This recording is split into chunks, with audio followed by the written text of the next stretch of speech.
সাইকেলে হাজার হাজার কিলোমিটার পাড়ি দিয়ে হজ পালনে সৌদি আরবে পৌঁছেছেন ২৬ বছর বয়সী বেলজিয়ামের তরুণ আনাস আল রাজকি। সময় লেগেছে ৩ মাস। ৯টি দেশের ভেতর দিয়ে সম্পন্ন করেছেন এই মহাকাব্যিক যাত্রা। দীর্ঘ যাত্রাপথে শক্তি জুগিয়েছে পথে থাকা মানুষের দোয়া ও উষ্ণ হাসি। পবিত্র হজের সময় ঘনিয়ে আসায় আকাশ, স্থল ও সমুদ্র পথে বিশ্বের নানা প্রান্ত থেকে সৌদি আরবে ঢল নামছে লাখ লাখ হজযাত্রীর। ১৪৪৬ হিজরি বা ২০২৫ সালের হজ পালনে এখন পর্যন্ত দেশটিতে পৌঁছেছেন অন্তত ৭ লাখ মুসল্লি।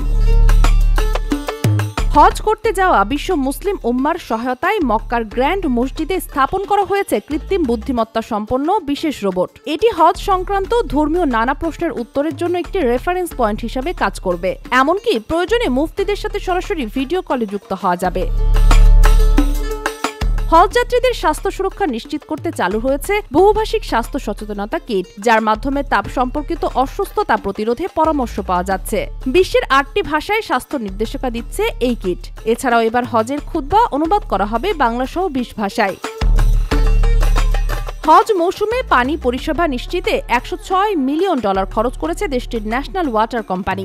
মক্কা, মদিনা সহ হজ কেন্দ্রিক ১৮টি পবিত্র স্থানে স্থাপন করা হয়েছে উন্নত পানি পরিষেবা।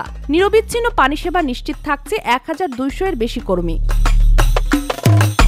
এদিকে চলতি বছর ১,০০০ ফিলিস্তিনি নাগরিককে বিনা খরচে হজ পালনের সুযোগ দিয়েছেন সৌদি আরবের বাদশাহ। এ আওতায় রয়েছেন ইসরায়েলের সাথে সংঘাতে নিহত বা আহত ফিলিস্তিনি পরিবারের সদস্যরা। ১৯৯৬ সালে শুরু হওয়া এই কর্মসূচির অধীনে বিভিন্ন দেশের ৬৪,০০০-এর বেশি হজযাত্রীকে বিনা খরচে হজ করার সুযোগ দিয়েছে Saudi Arab. Sheikh Masuma, daily hour, Bangladesh.